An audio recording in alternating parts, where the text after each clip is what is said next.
ఫలితాల విడుదల. సో తెలంగాణలో ఇంటర్ ఫలితాలు అయితే వచ్చేస్తూ ఉన్నాయి.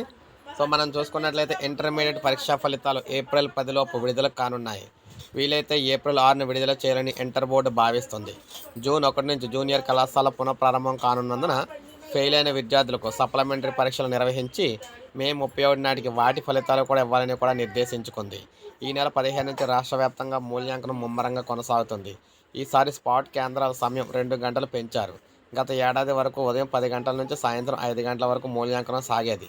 ఈసారి ఉదయం 9 గంటల నుంచి సాయంత్రం 6 గంటల వరకు పనిచేయాలని డిఐఈఓలు ఆదేశాలు ఇచ్చారు. గత ఏడాది ఇంటర్ ఫలితాలను ఏప్రిల్ 22న, సప్లిమెంటరీ ఫలితాలను జూన్ 16న విడుదల చేశారు. రోజుకు 45 జవాబు పత్రాలు ఇస్తున్నారంటూ అధ్యాపకులు. గతంలో రోజుకు 30 పేపర్లు ఇచ్చేవారని ఇప్పుడు 45 పేపర్లు ఇస్తున్నారని అధ్యాపకులు కొందరు ఆవేదన వ్యక్తం చేస్తున్నారు. సమయం పెంచి జవాబు పత్రాలు ఎక్కువ ఇస్తామంటే ఎలా? ఏకాగ్రత లోపించి దానివల్ల పొరపాట్లు జరిగి విద్యార్థులకు నష్టం జరుగుతుందని అన్నారనమాట. సో ఏది ఏమైనా 40 పేపర్ల వరకు కూడా పెంచాలని చెప్పామన్నారు. అంతకంటే ఎక్కువ ఇవ్వకుండా చర్యలు తీసుకోవాలని చెప్పారు.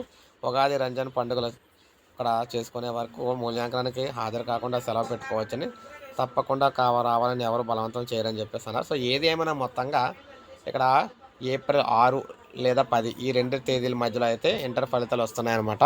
సో ఇది మనకు అప్డేట్. ఒక లైక్ చేయండి, సబ్స్క్రైబ్ చేసుకోండి, మన ఛానల్ సబ్స్క్రైబ్